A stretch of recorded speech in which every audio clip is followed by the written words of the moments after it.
Greetings, imagination connoisseurs. Once again, it is I, your Duke of Dope Discourse, Robert Meyer Burnett. I invite you to watch and listen to the Designing Hollywood podcast, brought to you by Martika Ibarra and the great, legendary Hollywood costume designer, Marilyn Vance. I am afforded the wonderful opportunity of co-hosting the show.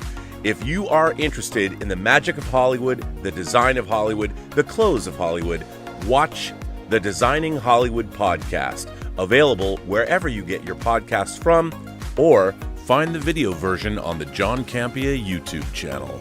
That's right, the Designing Hollywood podcast. Why would you ever want to miss it? Especially if you love the movies. Robservations with Robert Meyer Burnett.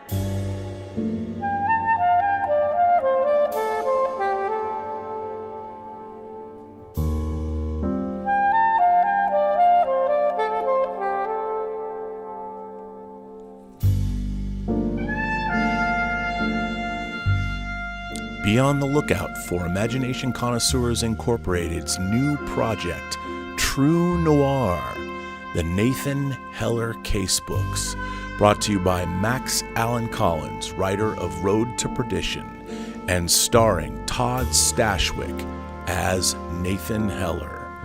The audio dramas are coming soon to an audio venue near you. Look out for the Kickstarter campaign coming in December. Greetings, imagination connoisseurs. Once again, it is I, your Duke of Dope Discourse, your master of fun and wonder, your viceroy of verisimilitude, your sommelier of sci-fi and cinema, your evangelist of the imagination, and of course the as yet undefined existential Mr. Rogers. That's right, me, Robert Meyer Burnett, and I am, of course, Robcasting at you.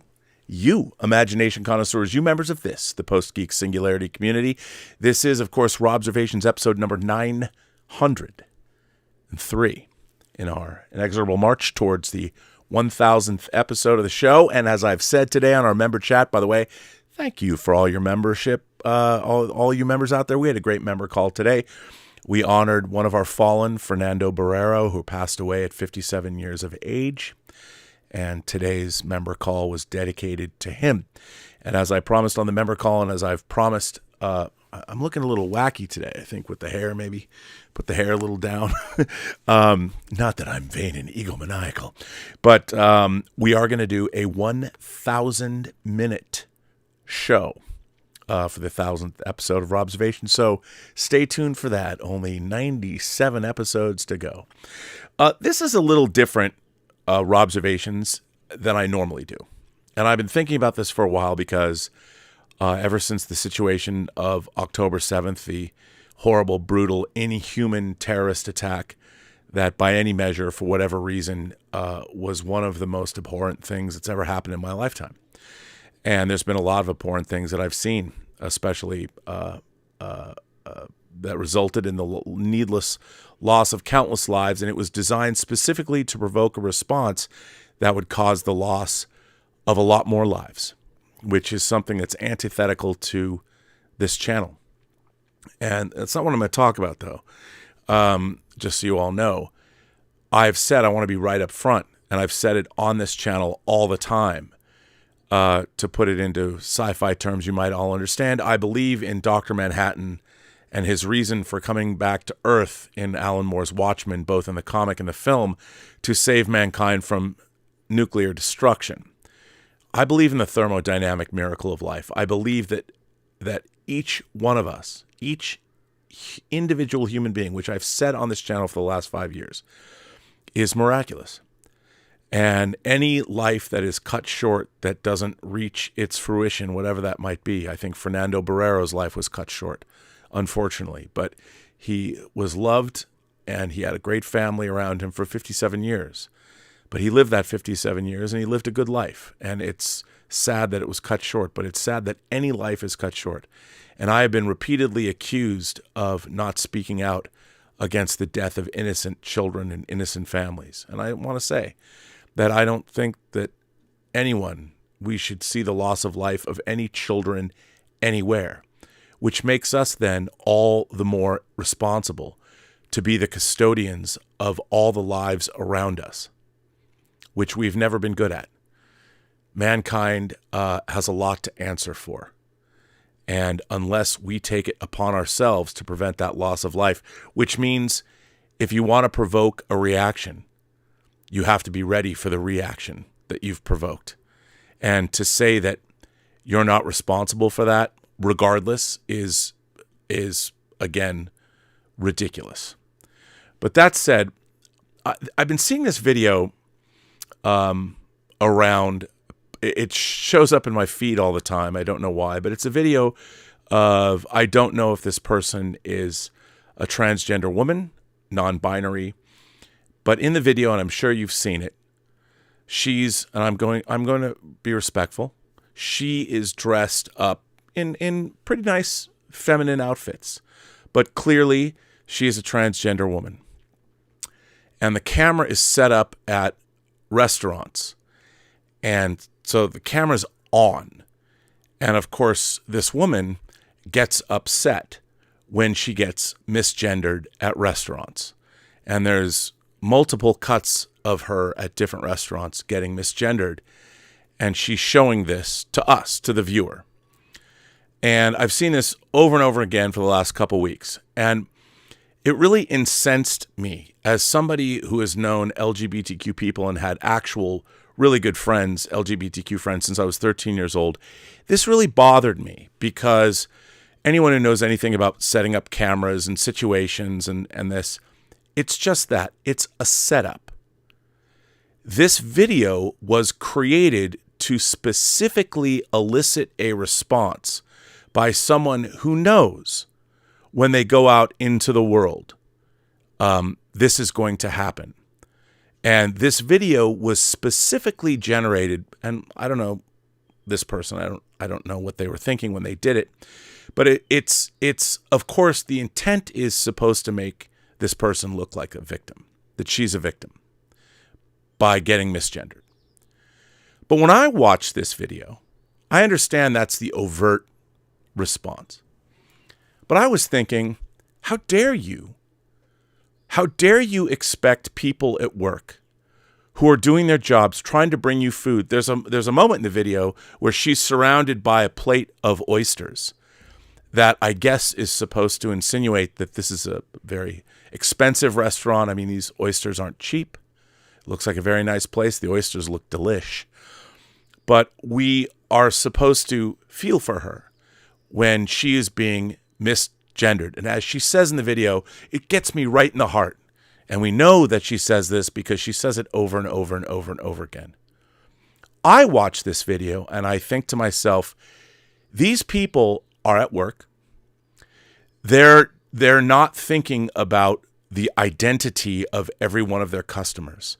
What they're thinking about is their job is to provide their customers the product that they came in to get, which is food.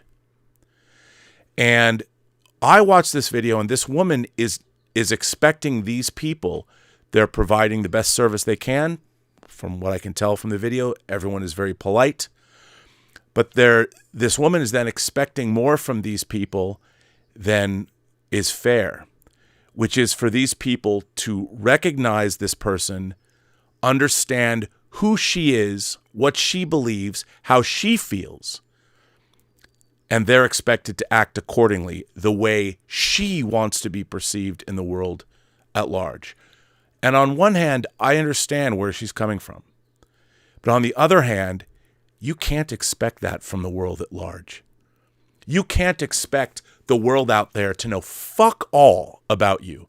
When you sit down at a restaurant, the people in that restaurant know one thing. They know you've come in there for a meal. That's it. That's all they can be expected to know. They can't be expected to look you up and down and understand everything that's going on in your mind and make decisions about how you feel about yourself or anything like that. And if you expect that of them, and by the way, that the camera is set up and you as a worker at a restaurant is being set up to be exploited for someone, she wants to create a victim narrative for herself using other people that are just doing their job.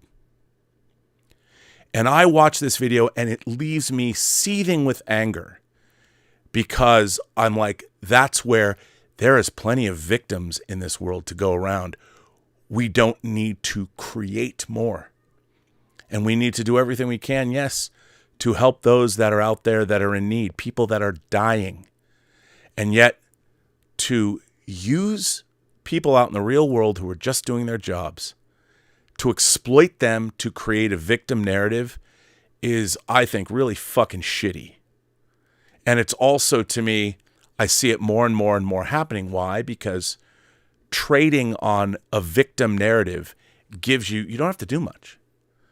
It's unearned, really. You can create these scenarios, and as this woman has done, and is shaming people. I mean, obviously, they don't appear in the video because she's smart enough to not go that far. But hey, maybe somebody recognizes the restaurant, or maybe she in the original video is saying what restaurant it was. But either way, it's disingenuous, and it's taking away from the real victims of the world. And I'm not saying that she's not a victim of some kind, but this particular video that is being shared everywhere on TikTok, on Instagram, wherever, is specifically engineered to exploit people, trap them into doing something to support a victim narrative, as if the world needs to make false victim narratives when there are so many victims that are alive on the planet today of many different things. And it really irritates me that we live in this kind of a world. And I understand where it's coming from, but it made me, I was thinking about it. It just, it really irked me. And I was thinking about it more and more and more. And I'm like, why does this bother me so much?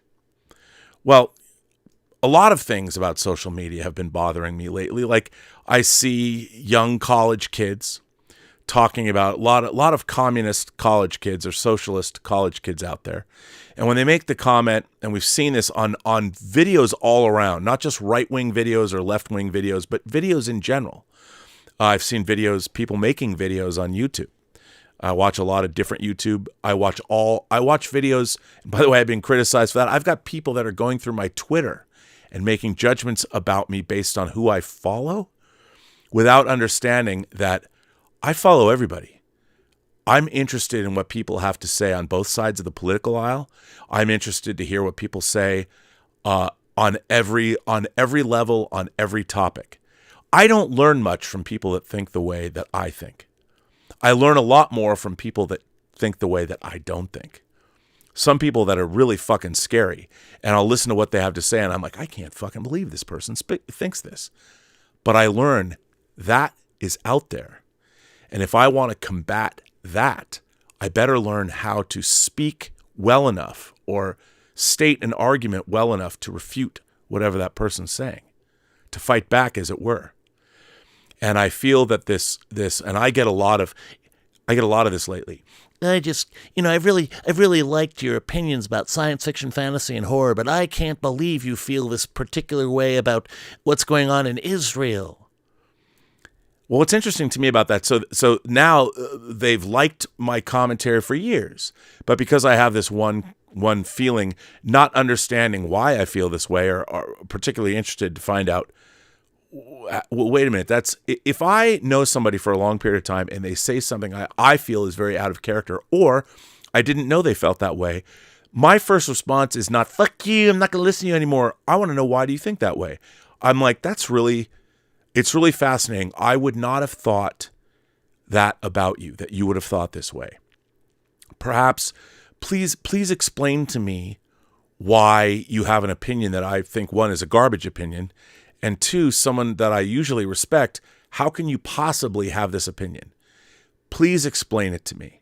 And my first thought is to jump into that discourse and find out what's going on that I was unaware of. Because I see, if I'm a fan of someone's and they have an opinion that I really disagree with, as a fan and as somebody, I already know I like so much of what they have to say. My first inclination is to wonder, wow, I want to know and understand, how could you possibly feel that way? So I want to delve into it. I don't just go, fuck you.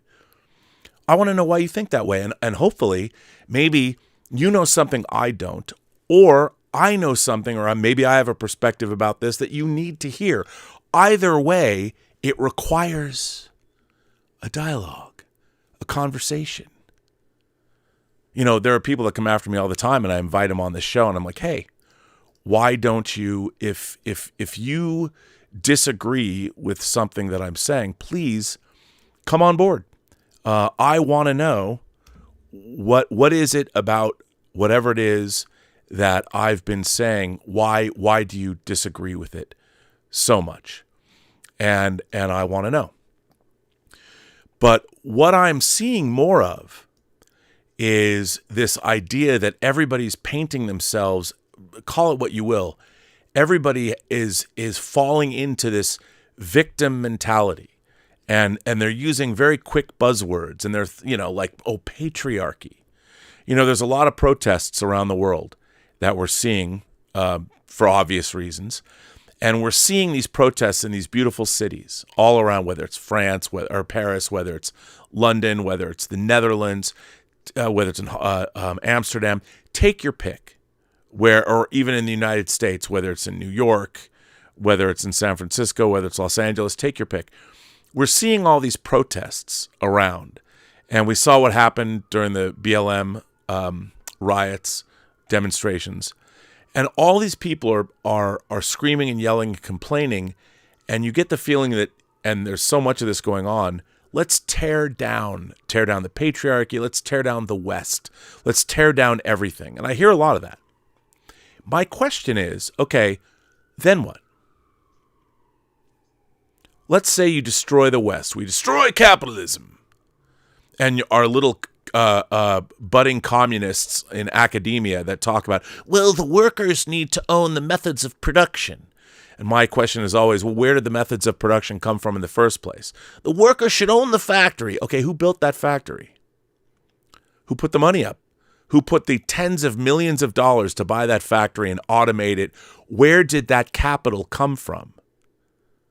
I mean, the workers, you're talking about the workers, they didn't invest their own money to build. It's not the Green Bay fucking Packers. It's not owned by the community. And while that might be actually a great way, the community actually spends their own money. They donate money to build a factory that the community will work in. That seems interesting or maybe a viable idea to me. But this idea that let's just destroy Western civilization and replace it with what? It's so funny because I'm like, read a history book and read what civilization was like before the Reformation, before the Age of Enlightenment. Read all of that and see what happens. I mean, I think about like Islam.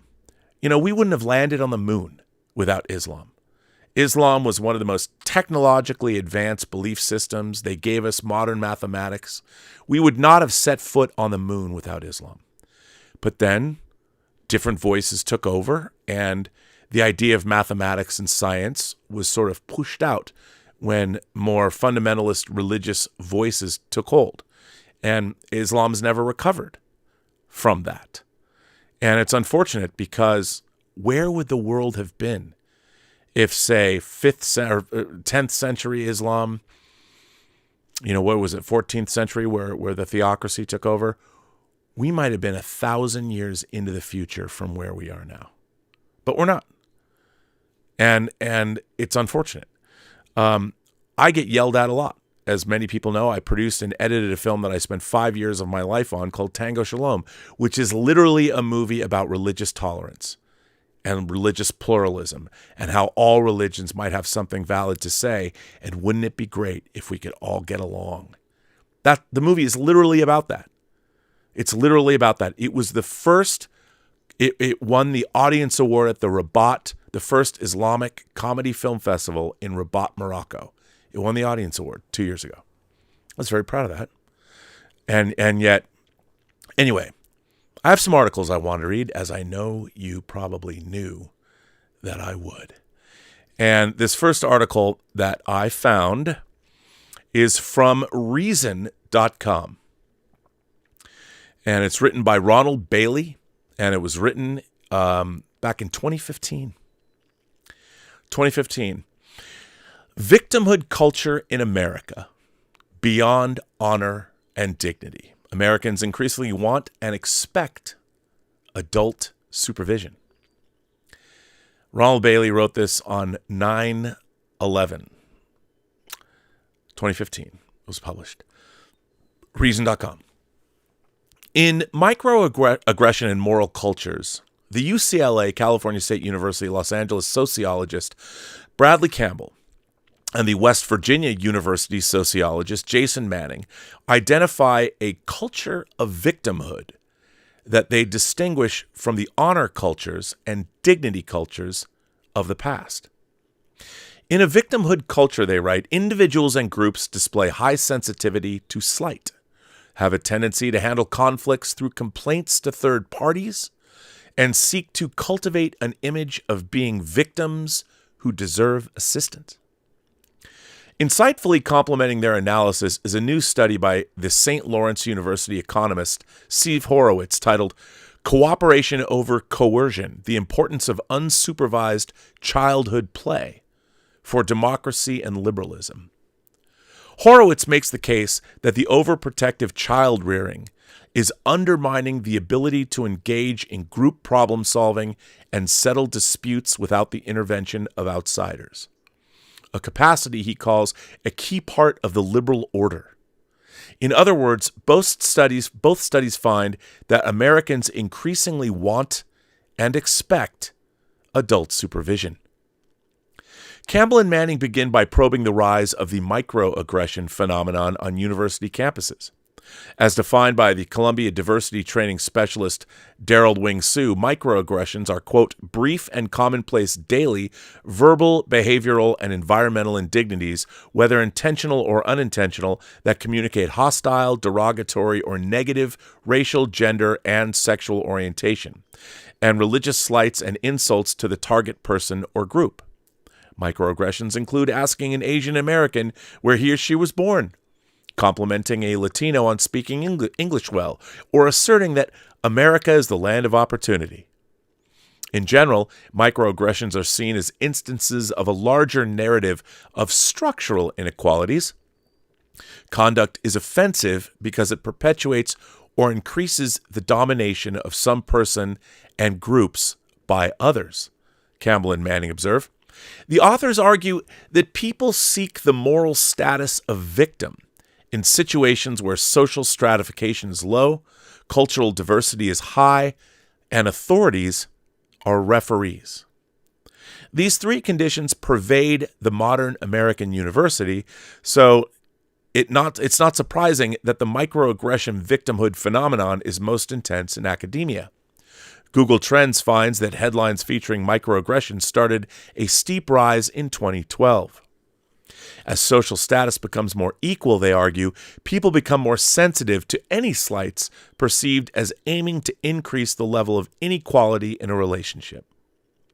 In addition, as cultural diversity increases, any attempts seen as trying to reduce it or diminish its importance are deemed as a morally deviant form of domination. As the New York University moral psychologist Jonathan Haidt has astutely observed, as progress is made toward a more equal and humane society, it takes a smaller and smaller offense to trigger a high level of outrage. The goalposts shift, allowing participants to maintain a constant level of anger and a constant level of perceived victimization. Those experiencing what they think are microaggressions seek third-party redress of their grievances by assuming the pose of victim. People portray themselves as oppressed by the powerful, as damaged, disadvantaged, or needy, write Campbell and Manning. The process heralds the emergence of a culture of victimhood that is distinct from earlier honor and dignity cultures. This is nothing less than demoralizing and polarizing. In honor cultures, men maintain their honor by responding to insults, slights, and violations of rights by self-help violence. Cultures of honor tend to arise in places where legal authority is weak or non-existent, and where a reputation for toughness is perhaps the only effective deterrent against predation or attack, writes Campbell and Manning. They note that honor cultures still exist in the Arab world and among street gangs in Western societies. During the 19th century, most Western societies began the moral transition toward dignity cultures in which all citizens are legally endowed with equal rights. Dignity does not depend upon reputation, but exists as an unalienable right that do not depend on what other people think of one's bravery. Having a thick skin and shrugging off slights becomes virtues because they help maintain social peace. The aphorism that sticks and stones may break my bones, but words will never hurt me is practically the motto of dignity culture. Of course, serious conflicts cannot always be resolved privately. In dignity cultures, persons' property and rights are then defended as a last resort by recourse to third parties such as courts and the police, that if necessary wield violence on their behalf. Still, dignity cultures practice tolerance and are much more peaceful than honor cultures. Horowitz is all about defending the culture of dignity. He points out that daily social interaction is full of annoying or obnoxious small-scale behavior, such as failing to refill the copier, taking someone else's parking space, or hearing a tasteless joke. When one seriously considers all the moments in a typical day that have potential for conflict that gets resolved through conversation and negotiation or just plain tolerance, it's actually somewhat astounding how smooth social life is, Horowitz observes. In fact, the vast majority of conflicts in modern Western societies are resolved without recourse to external authorities or direct coercion. Horowitz makes the strong case that unsupervised and unstructured play among children teaches them private, non-coercive ways to resolve conflicts and generate cooperation. Lessons that are very important to how they conduct themselves when they become adults. Supervised play, by contrast, trains children to expect adults to step in to adjudicate disputes and apply coercion. Horowitz fears that this is flipping the social default setting from figure out how to solve this conflict on your own to invoke force and/or third parties whenever conflict arises. He suggests that the recent upsurge in conflicts around sexual consent on campus may arise in part because so many young adults never acquired the social skills developed through unstructured play, such as ensuring that all involved continue to consent to the rules and to the game being played. Now, for myself, I see this all the time now. I see people running home to, call it whatever you want, running home to somebody. Sometimes they run out into the world at large and say, this happened, and they want either people canceled, they want the pats on the back, but they're looking for other people to step in and solve their problems. I didn't grow up this way. I didn't grow up in this world because as many people are saying, I'm an old man shouting at clouds, like in the Simpsons meme, which 498 people have sent me, and each one of them think it's the first time that I was ever sent that meme. And, far be it for me to dissuade them of that, because anybody that sends me anything really it overjoys me. If somebody responds to me on Twitter, somebody sends me a long email, which you can send to me right there, postgeeksingularity.com. I'll read it live on the Burnettwork, and it's free of charge. And again, if you want to come and debate me on any topic, you are welcome to come on this show and debate me live. I keep asking people to do that. You know what? People who take me to call me names or take me to town or whatever the hell they are mad at me about, none of them have ever taken me up on coming on this show live. They're perfectly willing to do it when someone else can bandwagon them and come on board and say, you, that Rob Burnett, which is fine. You don't have to like me. Really, I understand. You don't. But at least have the courage of your convictions. I don't post anything online anonymously. I use my name. I'm out here right now talking to people directly, talking to you, whoever's watching the show. There's 280 of you right now watching this show. I'm speaking to you directly. You can either like what I'm saying or not, but I appreciate the fact that you're listening to me right now. So, honestly, hey, let's hear it for that. Thanks for being here. Because you believe in discourse. And I'm seeing a lot of people. Here's another thing that I think. I know to put on my tinfoil conspiracy hat. I believe that Western civilization, and I honestly believe this, since we are all bequeathed with our black mirrors, and that's where the title of the show comes from, the black mirrors that surround us. We turn them on. When they're black, they're reflecting back at us. But when they are turned on, who knows what manners of horror they're going to deliver. But so here's the thing. I honestly believe that there are I don't necessarily call them powerful, but there are forces that have understood the power of what social media can provide. Never in the history, I mean, you think about all the 20th century psyops, both whether it was Russia, China, North Korea, Iran, bad actors for the West, or even all the corporations here in the United States, powerful forces, call them the elites. Look, you know what the elites are? They're just people that have generational wealth. They're at the top of the game, and they want to live really comfortable, nice lives, and they can manipulate all of our other lives. But at the end of the day, they're not like some satanic force. They're people that just want to wear great clothes, go to good parties, live in huge houses, and have a place in the Hamptons. I mean, when it comes to people talk about the elites as if they're like a different species. Look, man, I wish I had generational wealth. If I came from a family that had billions of dollars, I'd make movies. I wouldn't have to go out and try and finance my own stuff. Hell, I'd four-wall my... Fuck it. I'd start... You know what I would have done? I would have been like Megan and David Ellison. I would have taken Dad's money and made some great... I would have done Annapurna and Skydance. I would have done exactly what they did. So kudos to them. Coming from Larry Ellison and Oracle, two of his kids, fan of them both. They started film companies. That's what I would have done. They did exactly. So Megan Ellison and David Ellison are heroes of mine. I know people are going to say, but Rob, Skydance made the new Star Trek movies. I would have done the same fucking thing. They would have been better, but I would have done the same fucking thing, to be honest. But anyway, I mean, when it comes right down to it, here's the thing. Social media, I believe, my tinfoil hat, has been designed to make the people that live in the West hate the West, because no one can defeat the West militarily. But what you can do is rot it from within. You can shape the opinions of a population and make them hate their own environment. It's tale as old as time. We can't win shooting at you, but we can win by undermining your society. I mean, we saw it this week on TikTok. People reading Bin Laden's letter to America.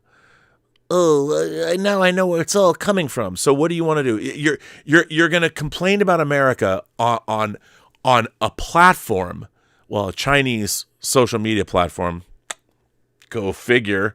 A Chinese social media platform that is promoting this thought. They don't even have to do anything. Somebody just has to drop out. All you have to do is put out this letter out there. It's so easy to manipulate an entire planet, an entire generation on an entire planet. It's not hard to do. And when you have algorithms that TikTok has, they're fucking with the West every single day, 24/7. By now I know what's wrong. I hate America. I hate the West. Look, is America perfect? No. Was it built on the backs of indigenous people and slaves? Of course. Absolutely it was.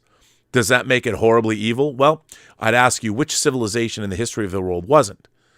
I mean, I would say, you got to look at the civilizations like, Britain, which ended slavery far earlier than it ended in the United States. Does that mean they didn't have slaves? No, but they did end the practice in that country.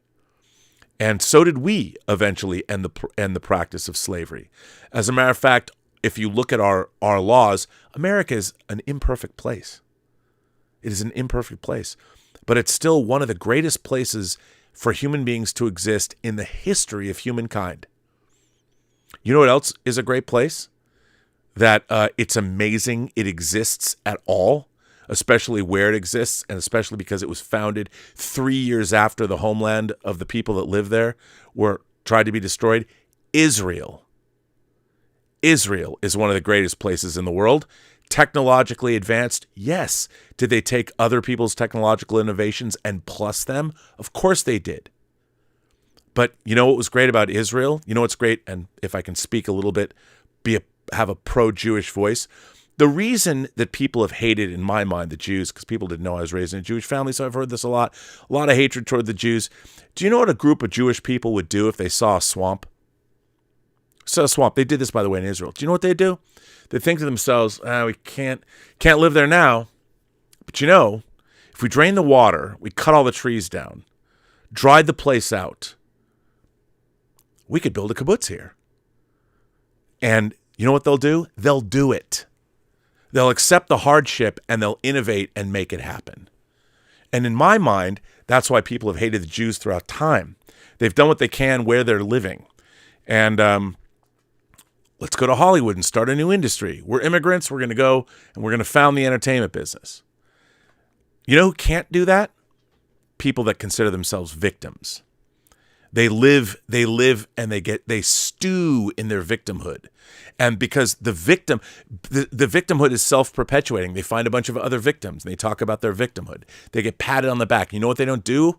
They don't build anything. They don't create anything. All they do is create a level of, we are going to figure out who did this to us and we're going to go get them. Victimhood produces more victims because the people that are victims themselves will go out and victimize those that they perceive to be the people that made them victims in the first place. There's no other way. There's no better way to destroy a civilization by creating a bunch of people within that civilization that think that they're victims. Because then you just have to point them in the direction of the people that think that victimize them, and they'll take care of whatever it is you need them to take care of, using that victimhood to push them along. That's what's happening in the West. That's what's been happening since 2007, since everyone had smartphones. Can I prove it? No. There's enough documentaries you can watch out there. But anyway, I mean, I'm watching this, and my whole thing, I've always been, as an imagination connoisseur, I've looked to the future. I've looked at the horror of the past of humanity, and it's been fucking terrible. Nobody can victimize human beings better than other human beings. We're very good at it. We're very good at visiting whatever. You think human beings have come up with the worst horror imaginable? No, there's more. And now you can put it on TikTok or Telegram or whatever the hell you want to do. And you think it can't get worse. Oh, it can get worse because you can see the victims when they become the victimizers, how gleeful they can be. You can watch their humanity stripped away from them. Even better now, instantaneously live on Facebook, if that's what you want. I mean, we need to get out of this idea. If you want to be a victim, if you want to live in that mentality, you're not going to move forward. You're not going to create. You're not going to progress. All you're going to look for is other victims to back you up. And you're going to look for the people that you perceive to have victimized you, and you're going to go after them. And you know what's going to happen? Well, maybe you both die. But what's going to happen is nothing. You're not going to create anything. You're not going to move forward. You're not going to get anywhere. And you're certainly not going to be happy. And as you're not even going to get the satisfaction of getting one over on your victims or the people you think you're victimizers, because you're probably going to die in the attempt. It's never worked. But I'm telling you, social media has allowed an entire generation of people to get played. And they're celebrating their victimhood. And, that's no way to build a society. And if you, and some people say, well, Rob, we have to get over it. We have to make sure that all this, look, that's fine. If you think that your civilization is victimizing you and you got to get rid of it, that's happened throughout history as well. That's how we've progressed. What are you going to replace it with? What are you going to build? If you want to tear down the patriarchy, you want to destroy the West, you want to destroy capitalism, you want to give the workers control of the means of production, great. Let's do it. I'll help you out. But what are you going to replace it with? Once you have the means of production, how are you going to buy parts to replace when things break down? You want to take out the patriarchy? Who's going to run things? Who's going to decide on that? What archy are you going to replace it with? I never hear that. I never hear anybody who says, okay, here's our plan. This is what we're going to do. You know, one of the reasons I love making movies is because there's a fucking plan. There's always a plan in place. You want to make a movie for $1 million? You want to make a movie for $10 million, $50 million, $100, $200 million? There's a plan. And you have a bunch of people with different disciplines who have all learned how to execute on that plan. They all need to fulfill their role. And anything you want to build, the problem that I have is all these people bitching and moaning and complaining. What have you built? What have you made? What have you created? Until you are a person that has absolutely put yourself out there to create something, you don't know the joys of doing so. That's what I would call upon everyone to do. Make something. Hey, you want to have a philosophy? You want to go create a goddamn religion? Go do it. God be with you. Go forth and create something. Do something. Make something. I'm right there. Bring it to me. I'll tout it. I'll put it on the internet for you. We'll talk about it. Show me what you made. Can't wait to see it. Anyway, let's jump back into this article. Horowitz makes a strong case. About the unsupervised play of children. That's something parents have done to us. You know, when I was a little kid, as many people know, they called us now, we weren't called this at the time, we were called free-range children, latchkey kids, whatever. You know, you'd leave the house at 9 a.m. on a Saturday, you'd go find your friends, your mom would say, come back before they never said come back before the lights come on because I lived in the suburbs. It was come back before dinner. You know, and you get together with your friends, maybe say there's 4 of you. You figured out very quickly what you were going to do. Sometimes you didn't, but what are we going to do? Okay, and then you talk about it. And you make a decision, and you go do that thing. I don't remember having long, protracted arguments with my friends over what we were going to do that day. You know, you go do, and if it wasn't whatever it was we're doing, if it wasn't fun, you go do something else. But when I was a kid, we were much better negotiators, and we played well with others. We understood, man. When we got together, we could talk to one another. I was much better at problem solving with people when I was in the 6th grade than I am today on the internet. You know, and that's something that's been lost. I'll tell you something else. I was talking to a friend of mine about driving. How kids today don't drive. They don't get drive. Not everybody, but a lot of kids, especially in urban areas. Now you've got Uber and Lyft or whatever. You don't have to learn to drive. Well, one of the things that came along with driving, a byproduct, it wasn't just about getting behind the car and going from place A to B. It was about the world that you entered when you drove. Literally the world of the freeway. When you drove. Suddenly you had to be hyper aware of everybody around you. Where are you going? Where are you coming from? There's people in front of you going places. You developed a skill set of being aware of what's going on around you and realizing you can't anticipate. You have no fucking clue what the guy in front of you is going to do. So you have to be aware of what's going on. And there's a whole skill set you don't even know you're developing about what it means to navigate. You're literally navigating, but what it helps you do if you're, say, in a party. You bring the skills you learned driving on the freeway to when you go to a party. And it wasn't this.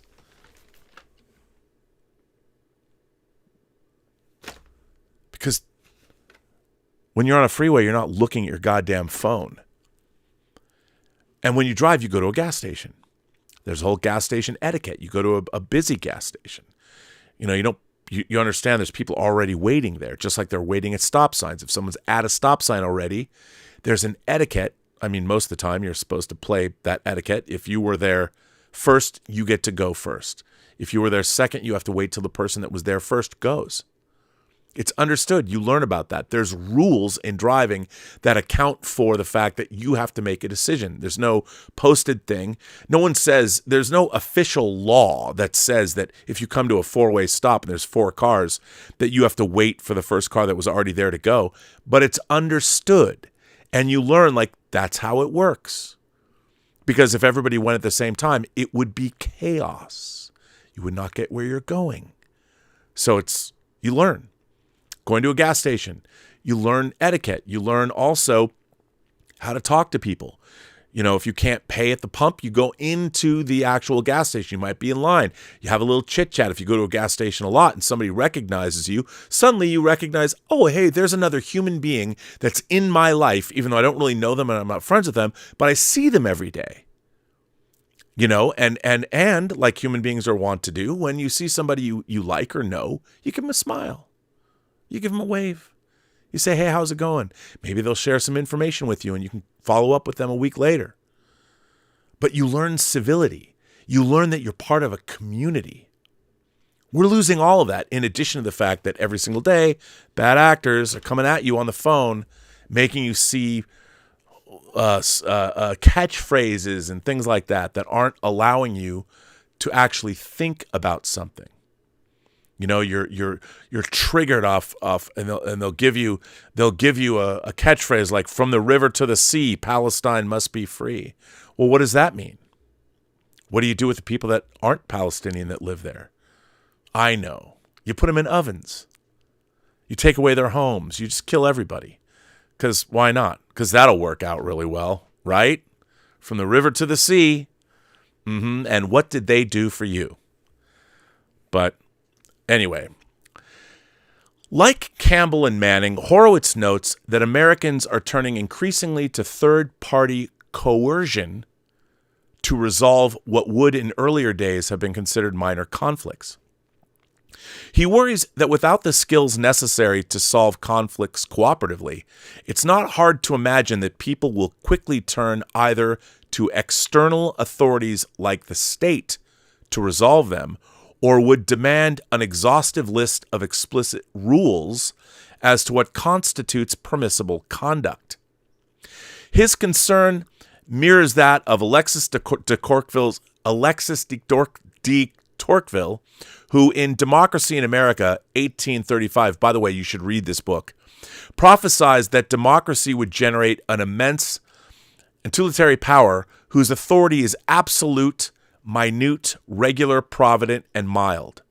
It would be like the authority of a parent if, like that authority, its object was to prepare men for manhood, but it seeks, on the contrary, to keep them in perpetual childhood.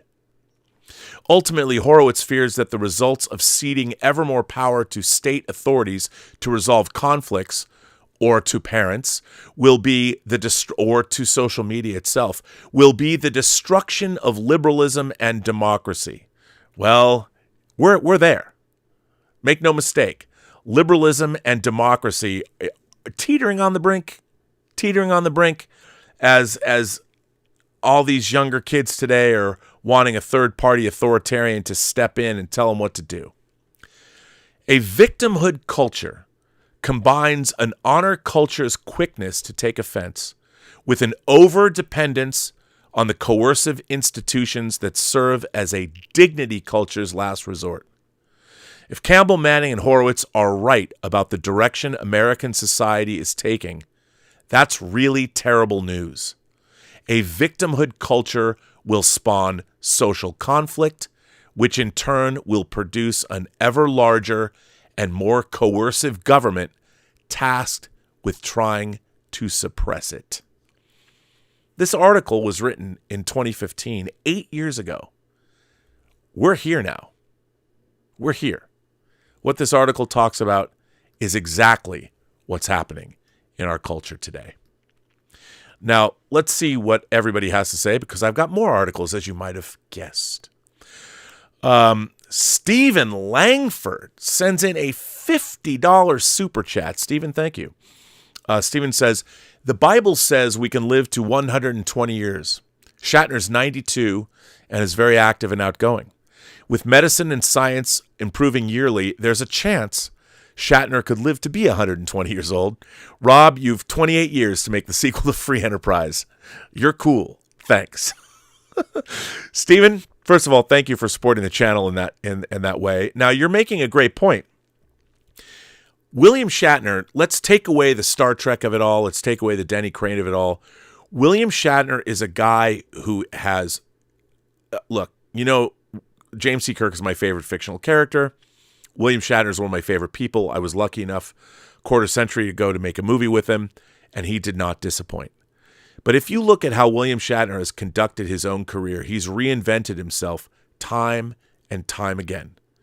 He's never rested on his laurels. I think this weekend, maybe, is he in Ticonderoga at James Cawley's Star Trek sets? By the way, if you've never been to that Star Trek in Ticonderoga, New York, upstate New York, and you've never seen those Star Trek sets, James Cawley's Star Trek sets, they're incredible. Shatner's incredible. The man's not giving up on life. The man is going to probably go out speaking at a convention somewhere in Asia. And you're right, Stephen. I mean, he's really done an amazing job. He's completely reinvented himself over and over again. Author, pundit, actor. I mean, how many times he did Star Trek, but he did, of course, T.J. Hooker. He did Columbo episodes. He's made all kinds of cheesy B movies. He won 2 Emmy Awards, one for The Practice, one for Boston Legal. I mean, the man is unflappable, as they say. He's an incredible presence, an incredible man. And, you know, I'd still love to make Free Enterprise too. It's just a question of money. Anders F. said, I sent you an X DM a while ago. I was trying to let you know there would be backlash for the opinions you were putting out there. It was out of concern for you. I'm happy to see that you're up to the task. Anders, thank you. I appreciate it. Yeah, I mean, here's the thing. The Critical Drinker was on Russell Brand, who has over 6 million subscribers. And the Critical Drinker, who I'm a big fan of, and the Critical Drinker, by the way, is a novelist. He's not just a YouTube pundit.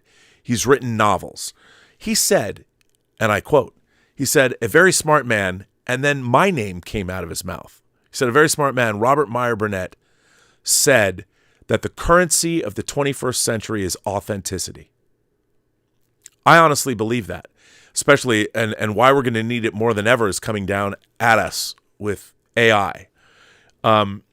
Authenticity being, look, a lot of people that are bandwagoning, you can bandwag too, bandwagoning on whatever issue du jour is on social media this week.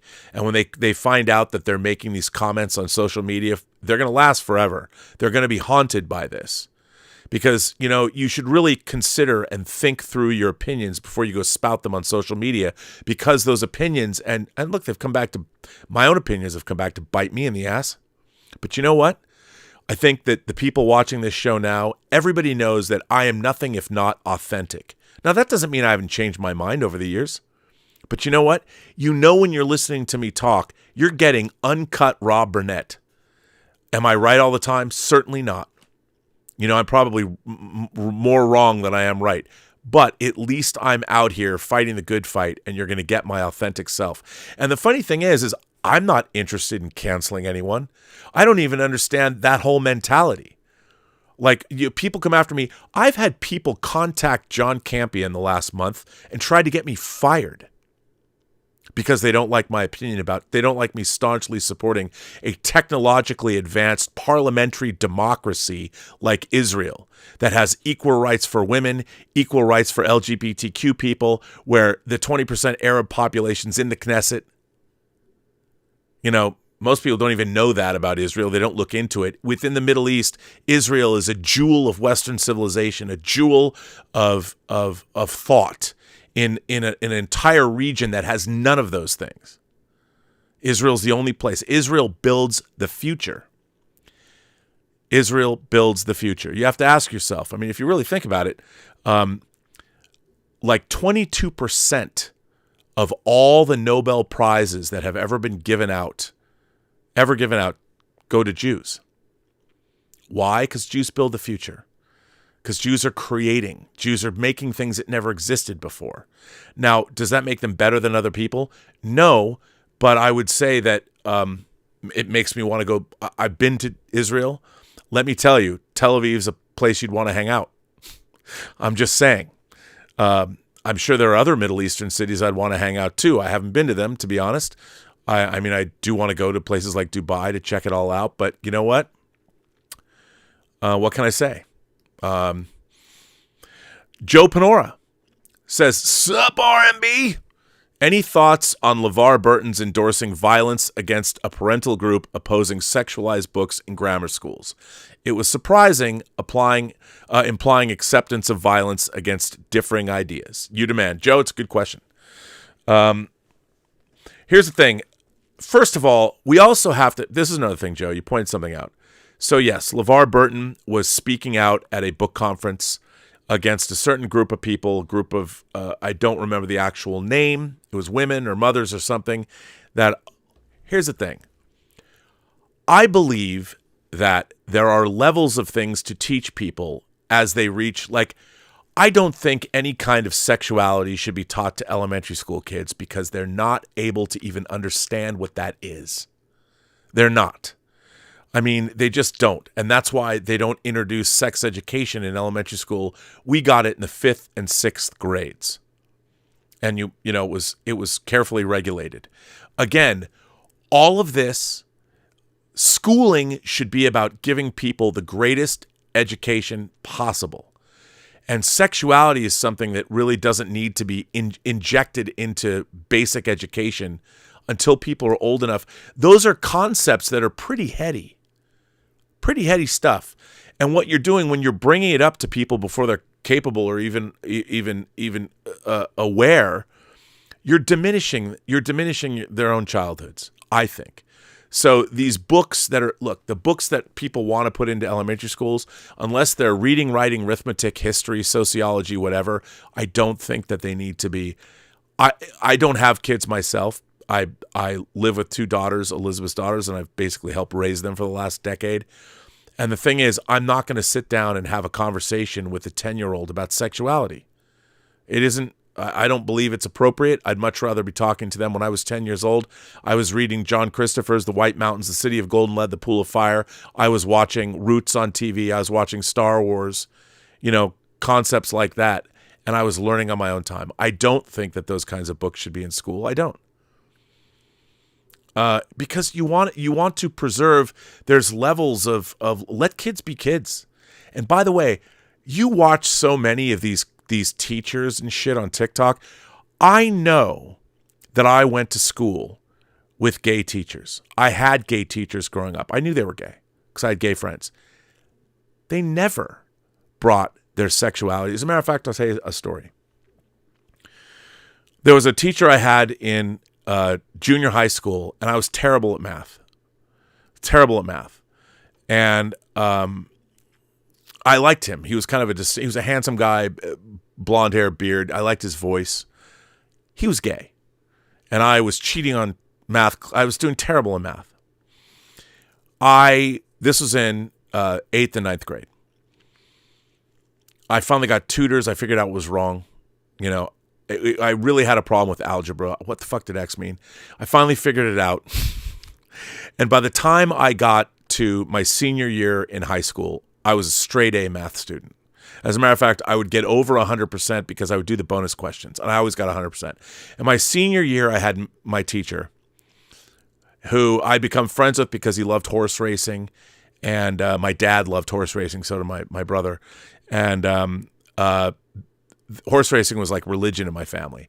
And like my dad went to the Kentucky Derby, he brought a poster back for this teacher.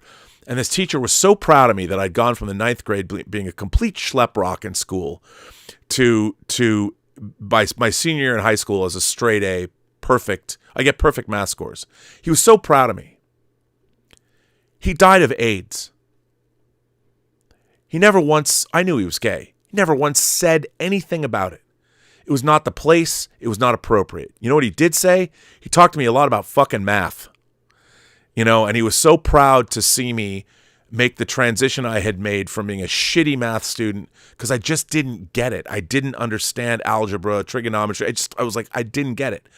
I got a tutor, got myself sorted. It was all good. You had to put in the fucking work. My parents did not march up to school and go, my son's having a problem in your class. You have to make it easier on him. No, my dad said, what the fuck is your problem? You're a smart kid. How come you don't know how to do math? I had to figure it out. I had to make it work. When the going gets tough, the tough get going. But anyway, there was no sexuality. There was no sexuality other than studying biology and things like that. It doesn't belong in elementary schools. And a lot of teachers are now, look, a teacher, I did not go to school, and if you ask me anything about the private lives or the personal lives or the political lives or the sex lives of my teachers growing up, I didn't know a fucking thing about them. Nowadays, teachers want to parade around who they are. Why? That should not be acceptable. Not that they can be whoever they want to be, but not in school. We shouldn't be going to school to learn about the personal lives of our teachers. As a matter of fact, the authoritarian aspects of education, I think, is important. You should fear your fucking teachers. Shouldn't be friends with them. You shouldn't know anything about them. You should fear them as authoritarians because you don't want to disappoint them, and you know that you better not fuck up. And there's nothing wrong with that. I believe in fearing teachers, not knowing about their personal lives or their personal identities. That has no place in school. What has a place in school is learning, getting the best education you can. You know why? Getting a general education. The more you know about the world around you, the better off you're going to be, because it helps you think about every single place. It doesn't matter where you are. The more you know, the better your life is, no matter what. And now Americans don't give a fuck about general education. And wait 20 years. You'll see. So anyway. So Joe, do I believe in what...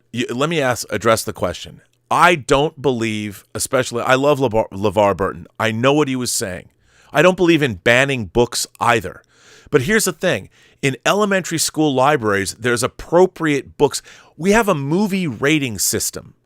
G, PG, PG-13, R, NC-17. I'm not going to go fucking show a 10-year-old Henry and June. It's not appropriate. They're not going to get anything out of it. I'm not going to show an 8-year-old Solo, Pier Paolo Pasolini's Solo. I'm not going to do it. So the idea that we have a rating system for books is perfectly acceptable. I don't think books should be banned, but I don't think books that are PG and lower, or I don't think R-rated books, NC-17 books, they shouldn't be in elementary schools. We regulate everything else.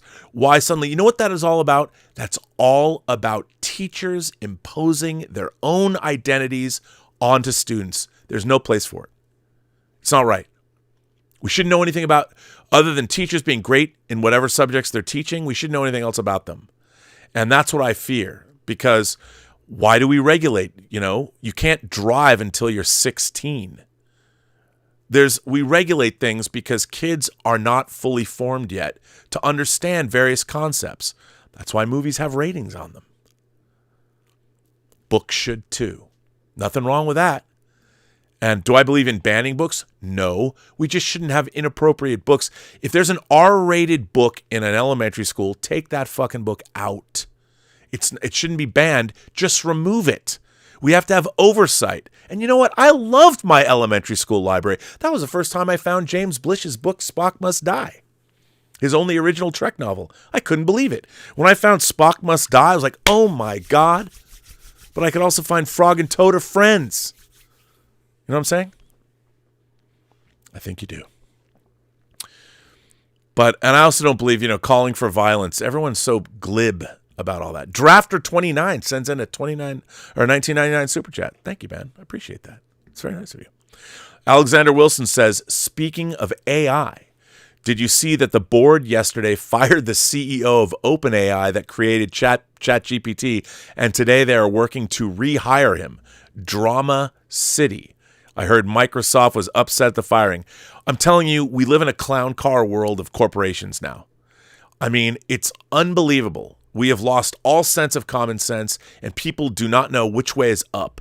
People know fuck all. And this kind of how much money did Microsoft put into ChatGPT? I mean, it's unbelievable. It's unbelievable what goes on today, because we have lost the ability. Anders F comes back, but you know what, Alexander? I always appreciate you because you always reiterate things that I might not know about or have forgotten about. And by the way, Quinn Snyder, one day he's going to come on this show. I have not forgotten. Garfield's Bizarre Adventure says, Rob, I would like to see a discussion with you and Mahler. We've spoken before. People seem to write him off as a hater, but he offers logical points for his criticisms. I think so. I think Mahler's videos, I started watching Mahler's videos. I probably aged an entire year before I got through his whole analysis of Star Wars, but definitely worth listening to, for sure. I'm a fan of his work.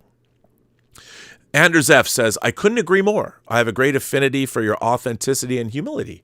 Well, that's very nice. I appreciate you saying so, Anders. And thanks for supporting the channel. Life is Good says, I agree with you 99.9% of the time, only because I don't believe anything is 100%. Thank you. More people need to speak up so we all know that we're not alone. Yeah, people really need to speak up, and they need to start really standing up for their beliefs. And enough of this anonymous crap. All these people at these protests wearing masks. You know what? If you don't believe in your if you don't believe in your convictions, why should anybody believe you? If you're going to get up and you're going to go to a protest wearing a mask and you say, "Oh, it's for COVID." Okay, maybe. But if you're going to wear a mask, you're not real. If you want me to believe in you, if you want to get then stand right in front of me and tell me what you think, and be open to having a debate about it. Don't do a hit and run where you tell me your opinion and leave, or tell me your opinion and block me. Because then, you know what? If you can't do that, how are you expected to survive in the real world? I'll tell you something. Here's a great way of looking at the world. Here's the way I've always looked at the world. You don't have to agree with me. The world does not care about you. The world doesn't like you. The world is indifferent. Stanley Kubrick talked about the universe being this way. The universe is indifferent. So is the world. Now, here's the thing. We have to make our own light. We have to make our own difference. But we have to go out into the world and do the work. You cannot expect the world to know who and what you are or treat you fairly, because it won't. The one thing the world will do is it'll always destroy you. It might take a little while, but it will always destroy you. That's why I object so much to that woman who made those videos. I go by she, her, and I was just called sir, and it gets me right in the heart, Really, it gets you enough in the heart that you have to set up a camera and go to a bunch of different high-end restaurants and film yourself this way. Why do you need to do that? Why do you need to do that? Why are you utilizing other people to prove your point? I mean, I get it. There's on the other hand, people would say, well, Rob, there's a lot of fucking racists. I know, a lot of anti-Semitic people. That's true. That's a different thing, though. That's a different thing. If you go to a restaurant and you're ordering food, all you can expect from the restaurant staff is that you're treated well and your food is great. You can't expect them to know what your own identity is. That's not what they're there for. And you shouldn't expect that of them. That's being unfair to them. They're trying the hardest they can. Go work in a restaurant and you'll find that out. It's rough. It's rough. And if you're going to use that as an example why your identity isn't being respected, that's not fair. And it's not fair to the people in the restaurant, and it's not fair to you. And imagine, how do you think they feel if you have to correct them, gently correct them if that's what you want to do? I understand that. But why make other people feel miserable? When you think they don't, you think they feel they do. Customers don't. I mean, people that work in a service environment, they want to make their customers happy. That's part of the job. You get satisfaction from doing that. And when you find out that that you've disappointed them, or it doesn't feel good. So in one way, as I've always said, you can't trade one oppression for another. You can't. That way lies doom. Doom. Alexander, or Drafter, I said Drafter 29. You sent in a $20 super chat. Thank you. Alexander Wilson goes on to say the book banned or challenged in Florida also removed books in high schools because they are minors. High schools can't read Ready Player One at their high school because it's on list. Well, see, that to me is insane. And now that's banning books. See, there's a difference. There's age-appropriate material, which I think can be clearly defined by school board members, doctors, health officials, whatever. And then there's banning books because you don't like what they say. Those are two different things. And when they get conflated, that's ridiculous. I mean, it's ridiculous. I think once you're in high school, all bets are off. In high school, you should be able to read whatever you want. 9th, 10th, 11th, 12th. You're old enough to know what's up. You're old enough to know about your own sexuality. So you should, at 14, be able to read books about it. You should be able to read whatever the hell you want. Elementary school is different. Junior high school or middle school is transitional. But when you get to high school, you should be able to read anything. They should be able to teach anything. Because it's high school. I think.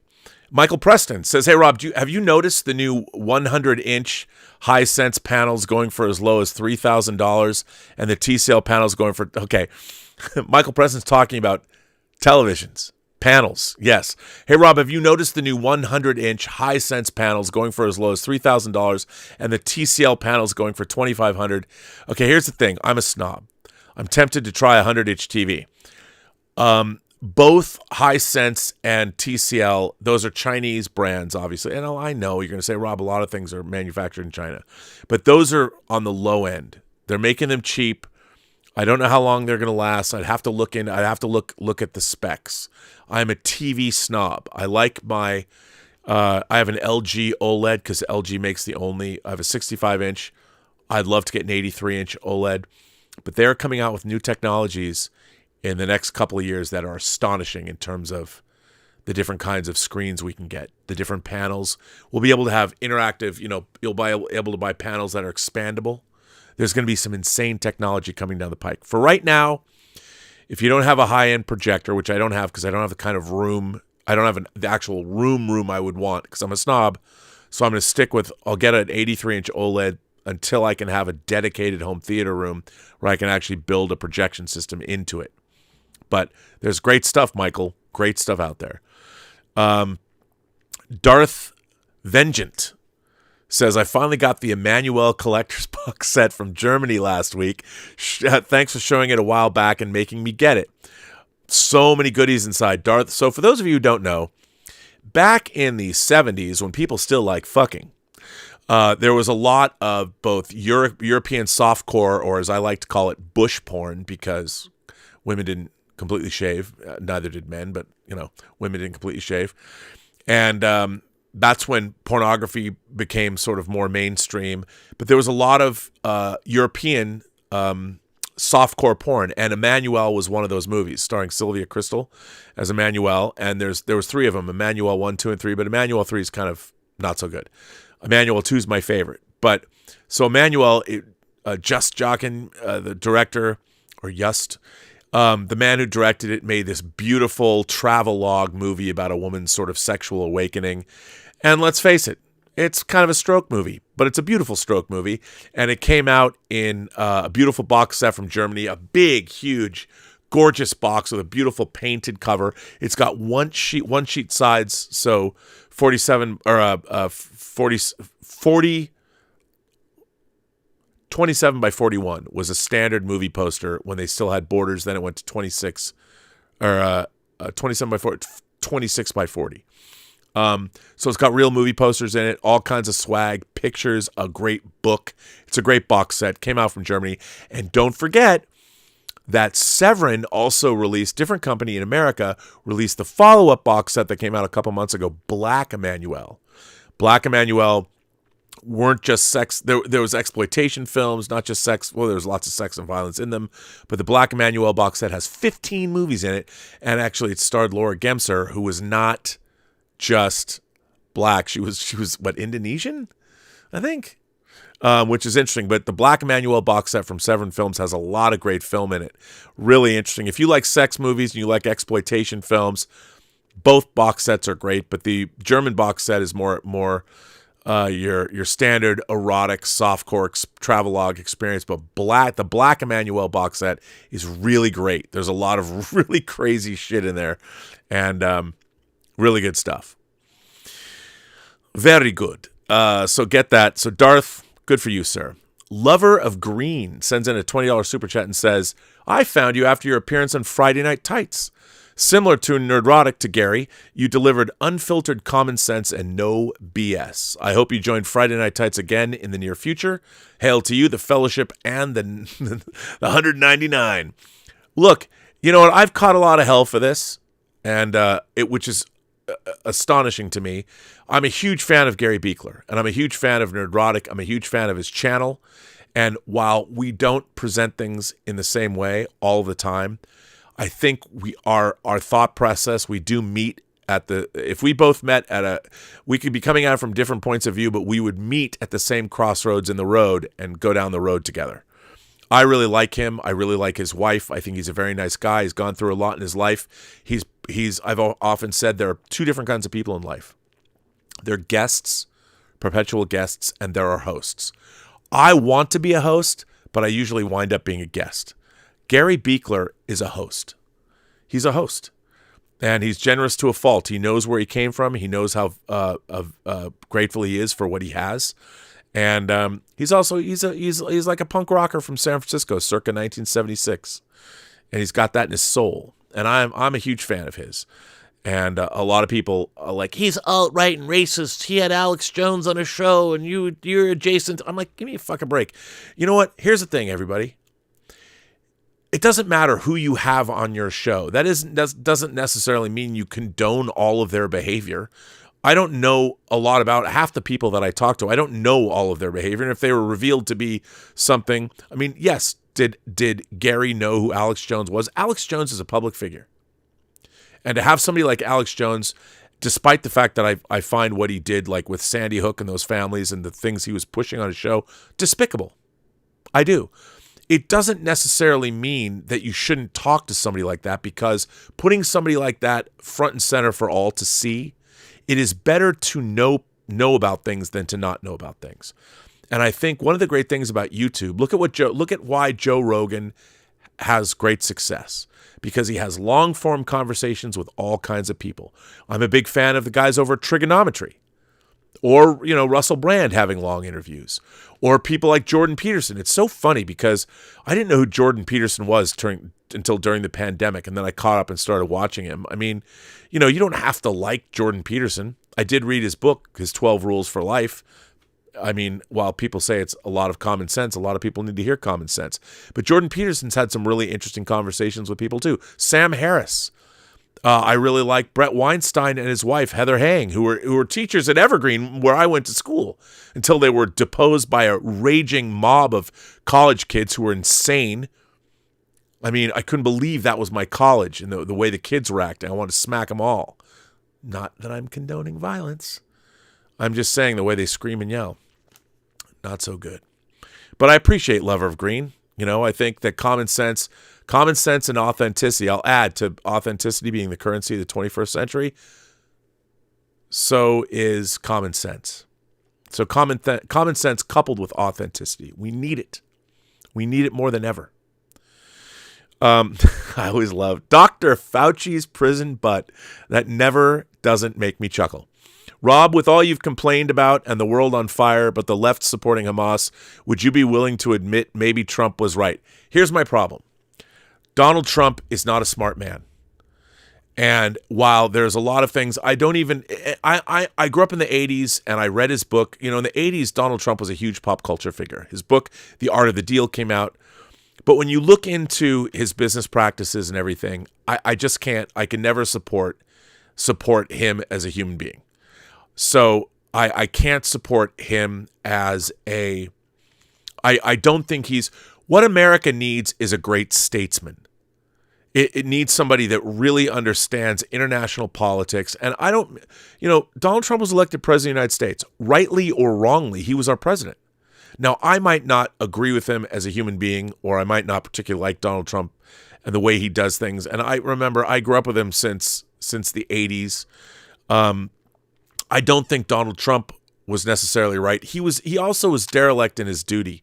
There were many. Look at how many positions in the government were left unfilled during his administration. He didn't do the work he was supposed to do. And that to me is more, whether I like Donald Trump or don't like Donald Trump, he didn't do the work that his presidency and his administration was supposed to do. And I don't like the fact that he went after other Americans. He went after military men. He went after a lot of people. I can't condone that. I can't condone it. That said, it has been shocking to me. I've often said on this show, I don't fear the right, because the right tell you who they are. The right are honest.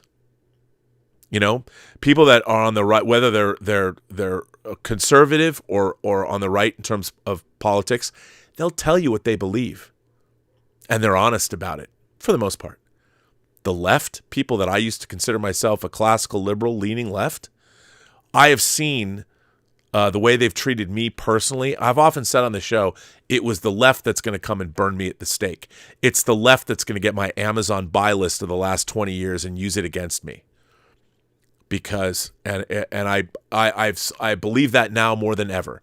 Does that mean that I will stop having my classical liberal beliefs? No, because I do believe in the fact that we need to raise the voices of marginalized people. For instance, I do believe that Black Americans have been given a raw deal. We stole generational wealth from Black America.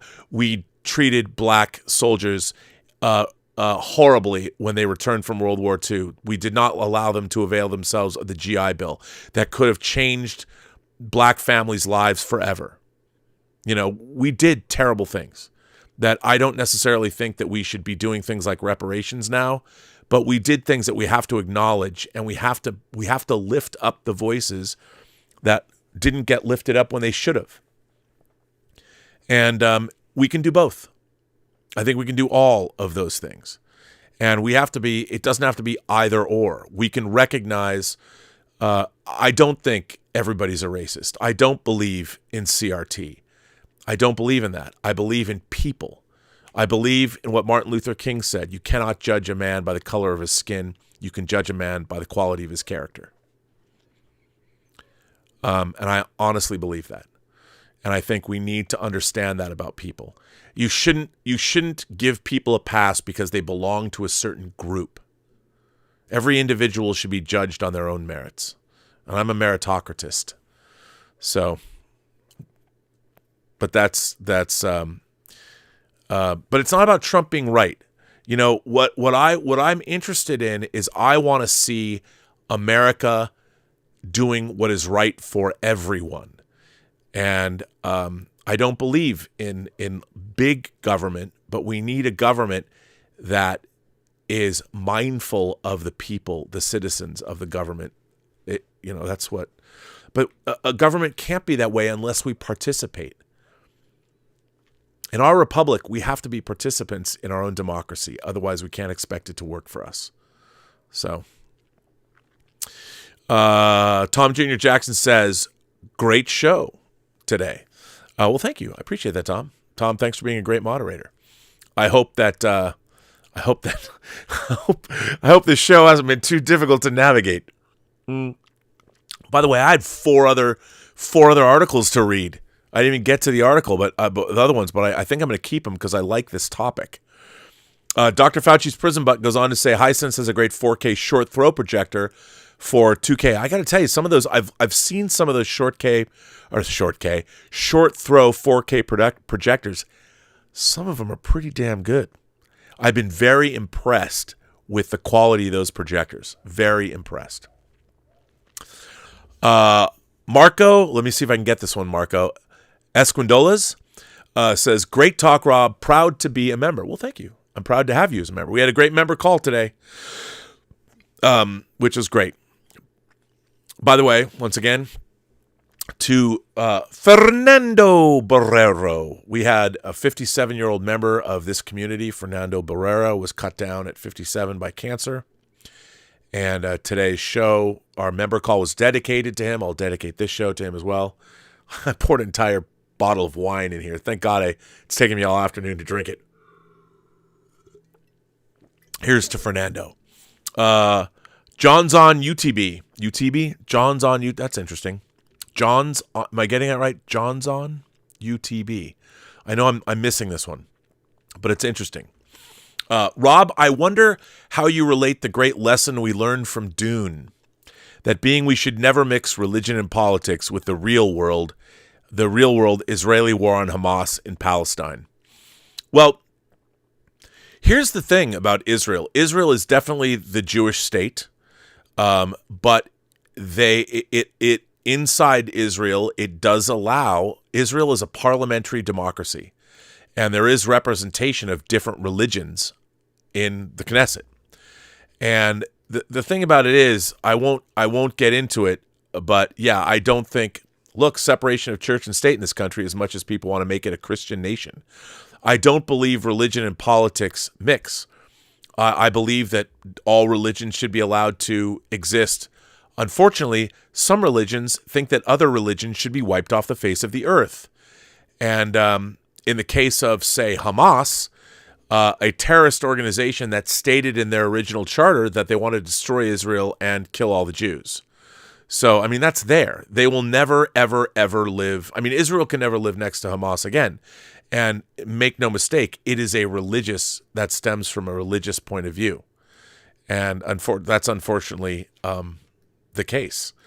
The Israelis, Judaism doesn't say from the river to the sea, the Jews must be free. We don't say that. Judaism does not want to destroy other people. How do we do business with them? I mean, when it comes right down to that, really, I mean, as someone who's raised in a Jewish family, I never heard my father. I'll say this: my father, who died in 2008, my dad never once said a bad word about anybody. I never heard my father say a bad word about anyone. My dad liked most people. He didn't mind whether they were what race, religion, sexuality. My dad enjoyed people. And if there was one message he conveyed to me, it was that. That's why I've always liked people. I have a tendency to I like everybody. You could drop me behind enemy lines in a war, and I guarantee you they might slit my throat, but I'll make a few friends before they uncover me and take me out. Because I genuinely like people. I mean, people are the most precious resource we have on this planet, and I've never seen a time in my life where people want to get rid of one another more than they do now. And if they don't want to vanquish people in real life, they want to vanquish them on social media.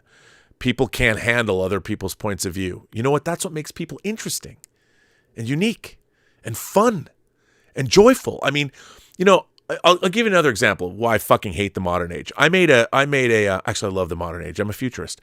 I made a crack once. I said, I wish that I could get a bunch of disparate people from all walks of life, all shapes, sizes, colors, creeds, belief systems, sit everybody down and have everyone's mother make their favorite dish. Enough for all of us. And we all sit down at the table. We all sit down at whatever giant table there is, and everybody gets to eat everyone else's mom's food. Because everybody will do that. You know what somebody said to me? Oh, great, Rob. So you just think that all women should be barefoot in the kitchen cooking food. And I was like, come on, man. Really? And then I have to stop and think. Good question. Is that what I think? No. The metaphor comes from the idea that everyone's mom, everybody who has a mom, and then somebody'd say, well, I didn't grow up with a mom. So, okay, I get it. But you can understand the story as it exists. You might not relate to the story for whatever reason. The point I said is that everyone who has a mom, everyone's mom makes a favorite dish that you love. Your mom makes a dish that you love.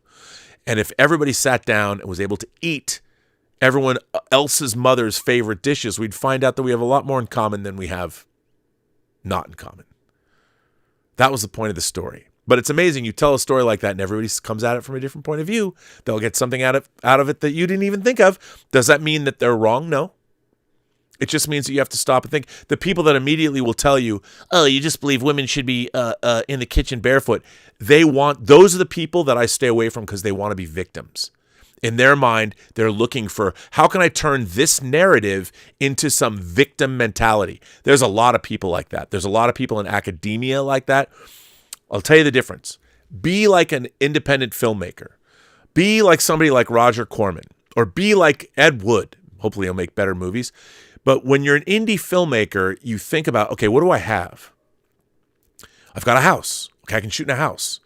The house has 2 bedrooms, a living room, a kitchen, a bathroom, and a basement.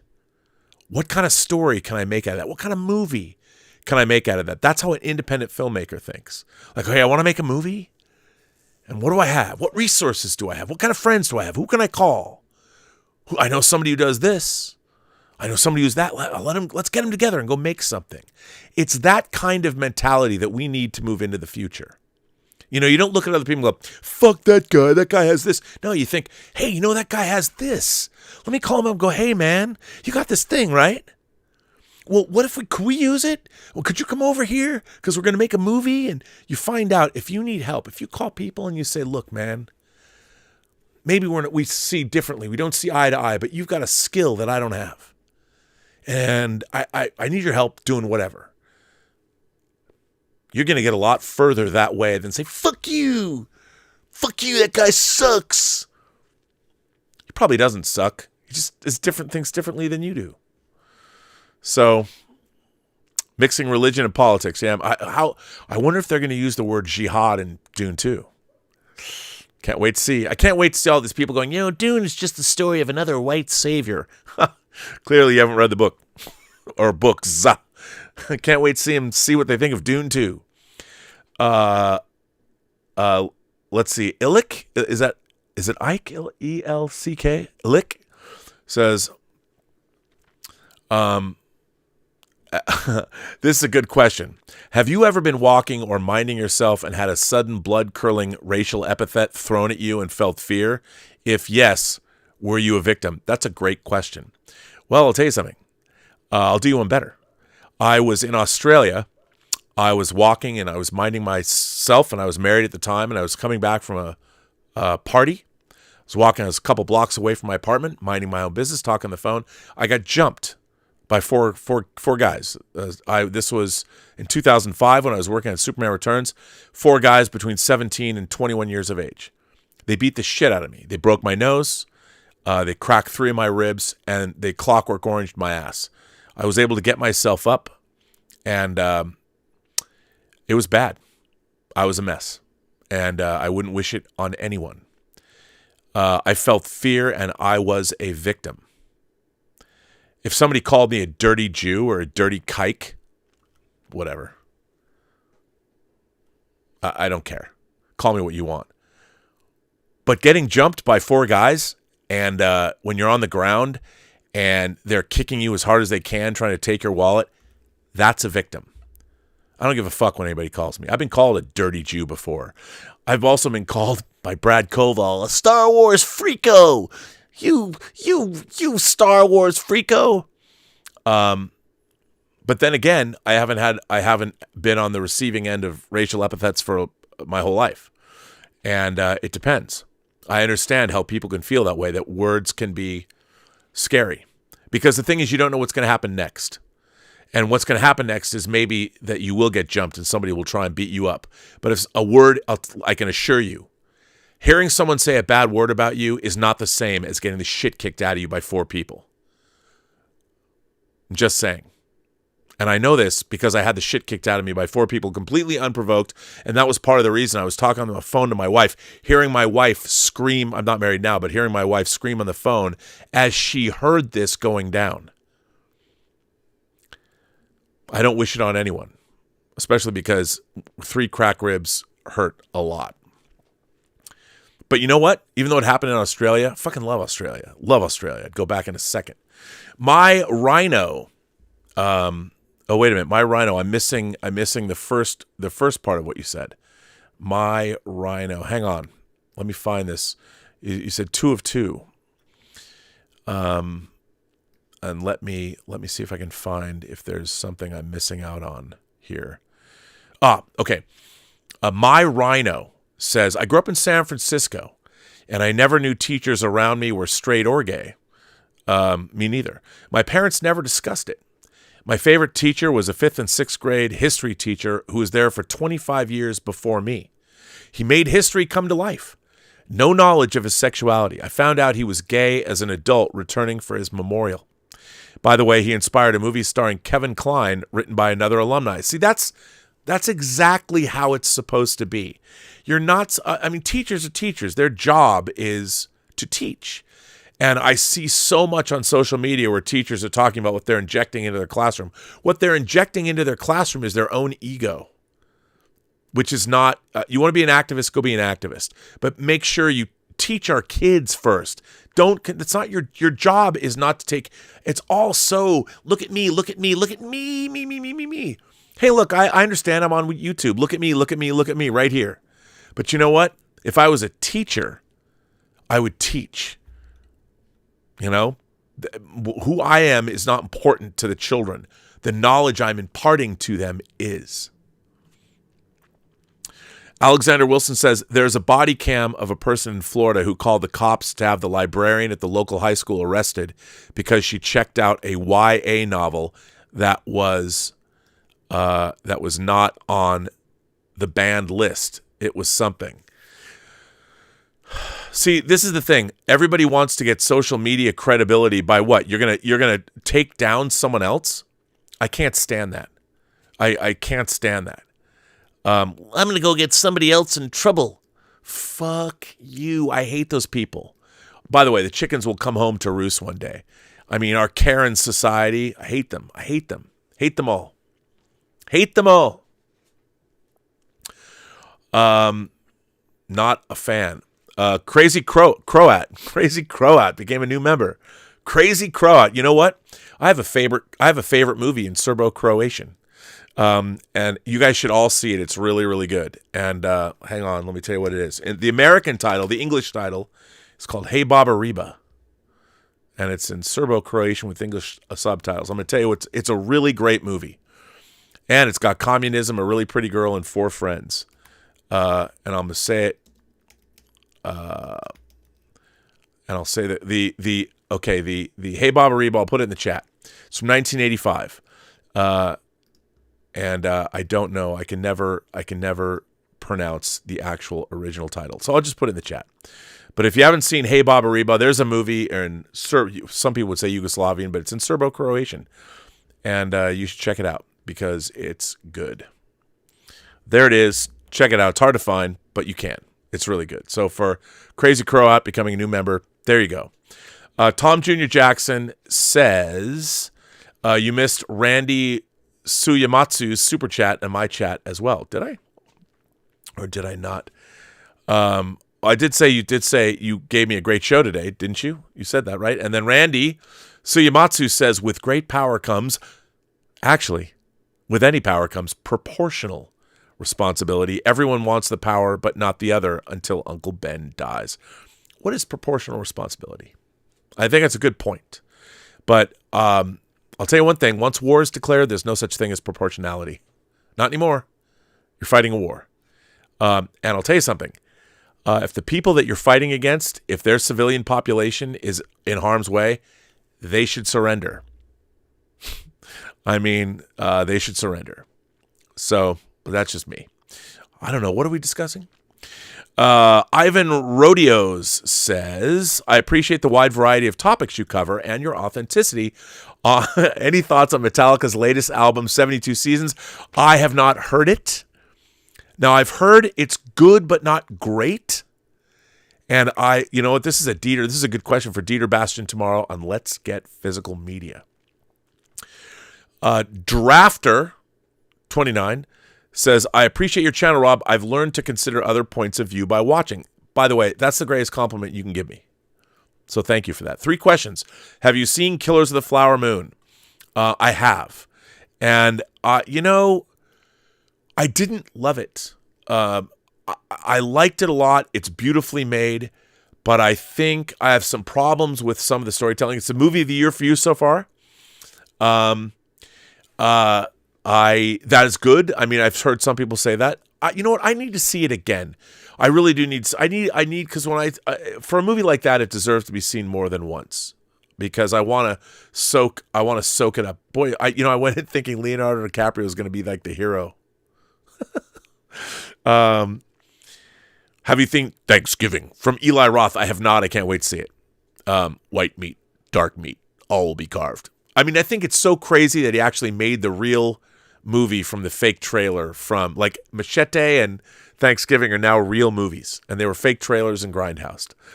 That's so cool. Future of physical media. Physical media is listen, I'm a huge fan of it. We're in a great golden age of physical media, but make no mistake, it is dying. It's dying. But we're living in a great time for physical media. I'm surrounded by amazing physical media. You know, I was just how you look at this. The Hellraiser box set that came out, the 4K. I mean, how cool is this? Oh my God, it's so good. It's so good. They look good. They really look good. RRTNZ says, "Hi Bob. Hi Bob. Do you watch For All Mankind? You all should. Hi Bob. Forgot to mention this morning that the Welsh F is pronounced as a V. So again, Morvid is Morvith. Oh, Morvith. Okay. Hope your day has been good.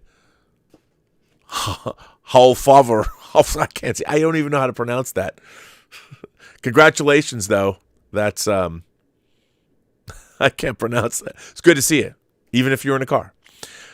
Prince Tron Marcellus Maximus. Piers Morgan interviewed Gene Simmons of Kiss recently. Gene said that his mom is Holocaust survivor and never played the victim or used it in conversation. Yeah, I can imagine. I know. I've been to Gene Simmons' house. I had to talk to him when we were making Free Enterprise. I had to get him to let me use Kiss merchandise and a line of Kiss Cyric. Cyric? What is that? A song lyric? Cyric? Did I just make up a new word? Anyway, I got to watch that. I've been watching a lot of. Who would have thought I'd watch Megyn Kelly and Piers Morgan? The world is a crazy place, but you never know. Listen, I am going to jump off because I'm going on to go to Sixth Scale Mafia. I'm going to the Sixth Scale Mafia channel at 6:00 on to Anthony's stream. It's a great stream. We talk about action figures. It's a different change of pace from this. And I think tomorrow I'm gonna continue on and I'm gonna read the other articles on this same topic. But yeah, because I didn't even get to more of what I wanted to talk about. But anyway, I thought this was a good chat. First of all, I want to thank everybody for supporting this channel generously tonight. A great audience. All of you, a lot of people I haven't seen before. So thanks for coming. I really appreciate that. Thanks for you who became new members. And we'll be having more of these chats. And I appreciate you going with me on a journey that isn't just about Star Wars or Marvel or Star Trek. This is really great. And I want to thank everybody for being respectful of the audience and of me. I very much appreciate that. So thank you very much. Tomorrow we will do Let's Get Physical Media with Dieter Bastian. And of course, tonight we are going to do Midnight Musings with Lael Rockwell, the 1/6. So we got 1/6 Mafia. That's the channel I'm going to now. And then there is the 1/6 Scale Man, Lael Rockwell, who's one of the smoothest dudes you'll ever meet. And his lovely lady, Latoya T., who has her own clothing company called Coco Tulip, which has to be one of the coolest names for a clothing company ever. But come see Lael Rockwell and I tonight at midnight Eastern Time and 9:00 Pacific Time. So remember, every person you meet has a story to tell that you have yet to hear. All you have to do is listen. And with that, I'd say to all of you, have a better night. And thanks for being here.